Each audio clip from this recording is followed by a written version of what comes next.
Hello everyone, welcome to 𝐿ustraca.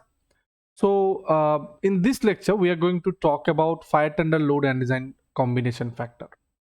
So all of you know when, as a structural engineer, when you are designing a structure, a residential structure or a commercial space, you will obviously find a you can say provision for a driveway for fire tender around your building structure. So it can be, suppose here as an example, here I have taken a tall building and we have a basement and also podium. So here the fire tender, the provision for the fire tender is kept, you can see, on the basement slab, but sometimes it can also access the podium floors. So when you have this kind of situation, when the driveway for fire tender is kept, then these basement slabs or the podium slab, if it is accessible by the fire tender, then it needs to be designed for the load of this fire tender. Sometimes you may also have some culverts, so I can say, to access your area. So those culvert slabs, or if you have an underground tank which is coming on the driveway of this fire tender, so or any heavy you can say a vehicle load, so those top slab of the tank, or you can say the culvert top slab, also need to be designed for the fire tender load. Now, what load we need to consider for fire tender on the basement or maybe on the podium? As per the architectural plan, you will be finding where the, you can say, fire tender access way is provided. Okay, so now our concern is what load we should take. Now obviously this is a vehicle, and you know, as per IRC 6 we have different vehicle loadings for different type of vehicle, right? Now the thing is, when you are designing a residential commercial space, you may not have exact information of what type of fire tender will be you can say accessible to your particular area, right? It can be of different types.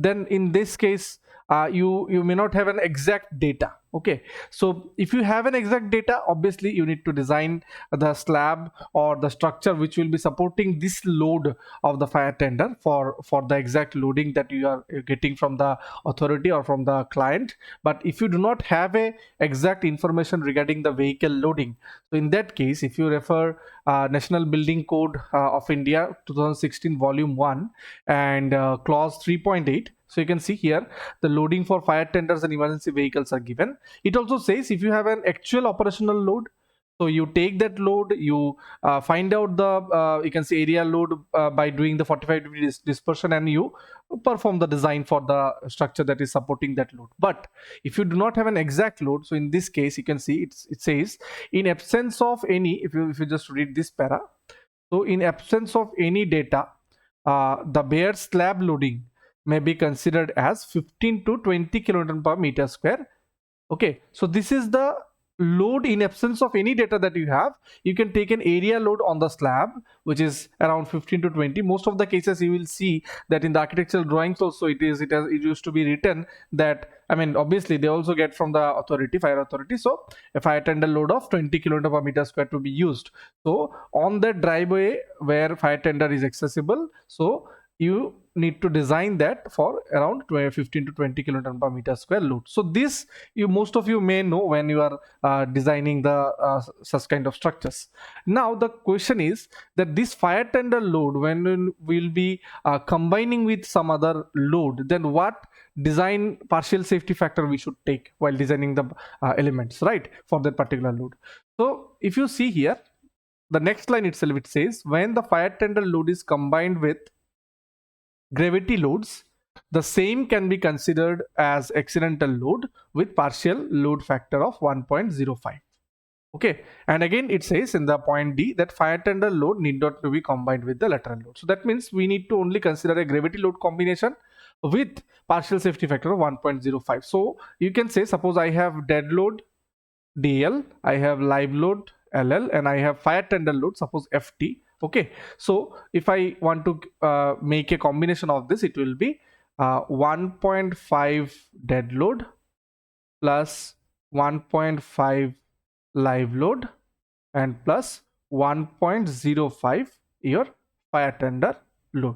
So this is the combination for which you need to design or need to check whether your slab design is critical or not. So which slab which is supporting this fire tender, right? I mean the excess way. So obviously, as this is on the basement slab, or maybe sometimes on the podium slab, so that slab need to be designed for this particular slab, or maybe whatever beam also supporting this slab. So that load needs to be considered in the design of your slabs or beams, right? So I hope this information will be helpful to you. If you have such small doubts, you can always ask me in the comment box. I will try to gather those informations and try to share with you. Thank you, and we'll see you in the next lecture.